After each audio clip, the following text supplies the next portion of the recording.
This is the 5th issue of WildC.A.T.s Better Living Through Violence miniseries from DC Comics.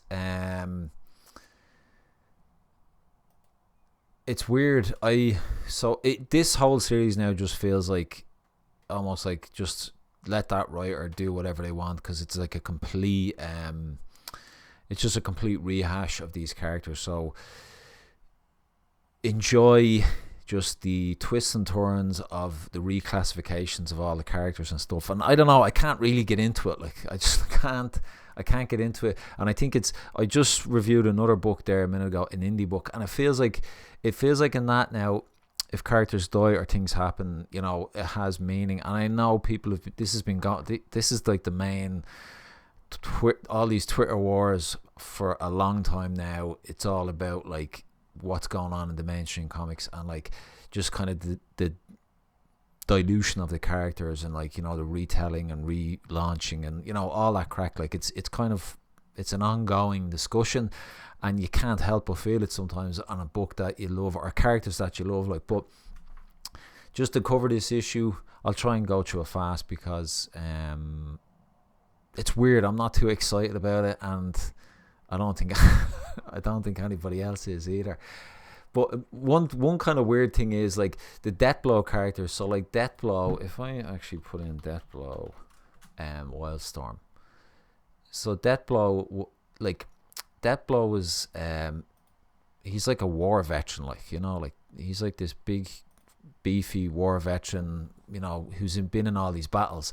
But in this new reality, I think he is also this guy. He kind of has the same history, but when he dies, he gets a new body, and now he's got the body of a woman. Like, but what doesn't make sense to me, it's just certain lines of dialogue. So like they're in Grifter's house and they're trying to find some clues, and like what Deathblow says. So I'm imagining this is like this war veteran brain in this woman's body, and he says, look, I agreed to break in here with y'all because I'm down for my squad.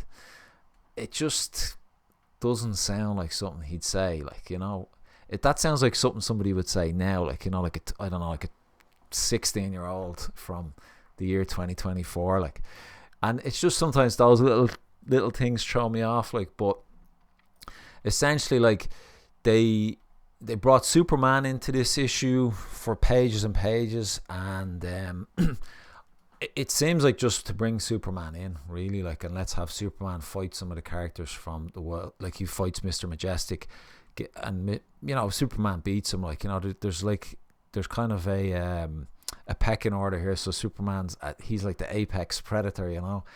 But so yeah, I kind of just going through the motions. They bring in Spartan flies in and kind of has a bit of a tussle with Superman.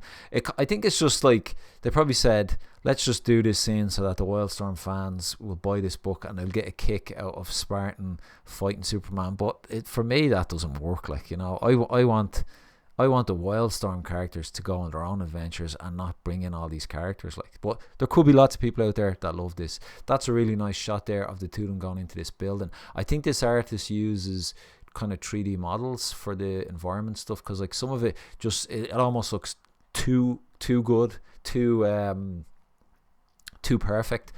But like, this is cool where, like, you know, the artist is brilliant, like, you know, like, and the colors are really good, like where Superman kind of melts off Spartan's face, like, you know, it's really good. And then this was probably the best scene where Deathblow ends up in a limo with Warblade and Warblade's associate, and then they have a fight, you know, like they literally have a fight inside the limo, and the driver gets killed, and then they smash into this truck, like, and they get thrown out of the car. Like, really, really cool scene, like really impressive. Like, so I'm not really faulting the art team at all here.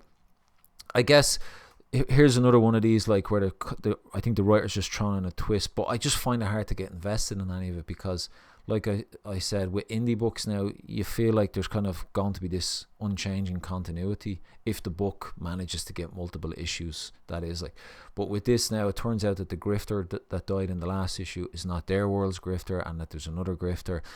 So yeah, you're just down with all this kind of tons of different variations, multiverse, boring, really boring. And now there's Deathblow gets killed. It looks like Deathblow's head gets chopped off by Warblade, and these are revealed as kind of baddies now, you know. So I don't think Mother 1 or Warblade ever was a baddie in the they weren't in the original world, but they are now. They're part of the side of darkness, or whatever you want to call it. But yeah, look, that's WildC.A.T.s blah blah whatever issue 5. I'm sorry, I'm trying to be as positive as possible, but I will keep going. You know, I want to look at this stuff. I want to see what's happening with the Wildstorm characters, like.